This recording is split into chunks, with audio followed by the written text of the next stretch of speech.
घरोई कलहर करुण परिणति साबत पुअर भुजाली आक्रमण में साबत बापर मृत्यु घटी। एभली लोमहर्षणकारी घटना सामना को आसी केन्दुझर जिला जोड़ा थाना अंतर्गत रे। केन्दुझर जिला जोड़ा थाना अंतर्गत जोड़ा सहर में खेली जाइछि चांचल्य। साबत पुअर भुजाली माड़े साबत बापर मृत्यु होइतिबा नै सूचना। घटना घटी जोड़ा थाना अंतर्गत जोड़ा हनुमान हाटिंग ठारे। मृत व्यक्ति हेले मनोज कालंदी।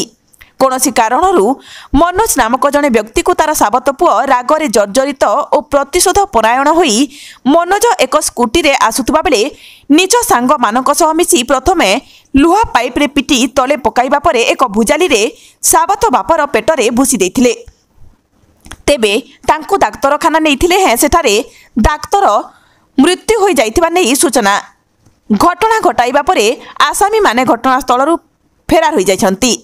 घटनास्थल में जोड़ा पुलिस पहुंची शव को जबत कर व्यवच्छेद पठा जाइथिबा बेले घटना संपर्क में अधिक तदंत आरंभ करिछि पुलिस। केन्दुझर जिल्लारू सरोज कुमार महापात्र रिपोर्ट। बड़े मामा बोला कि भाई के मार देना है मां उठ बोलला बड़े में धर पूरा उठी कर खाली फिंगी कर गले भाई की मार देले बोली के कहला मोर दियो कहला के मारला ए तार पुआ पर थिला आ गुटे किया ता तोनाडा जाइमनी कालंदी जोरे को जाइमनी कालंदी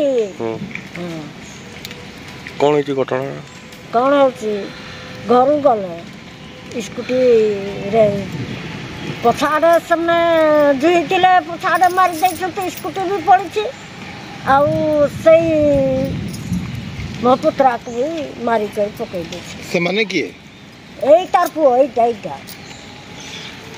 तार पुओ आ गुटे टेरी दारू भी कुछ नहीं घासळीटा सही तार पुओ गुटे आ गुटे केकेंगा बहुत जन थिले जणे नहीं आइरा बहुत दु जन की पाइप कामती गाड़ी रे स्कूटी रे मारी पड़ी जाई मारी दैछते दळन कर पड़ला अब भुजाली चल गला आ कोन एटी ठक ठक करूछि देखिबो नाश्ता को देखो मु मिछ नहीं कहते भगवान को चाहे कर मिलते सीधा गाड़ी रहेगा से गाड़ी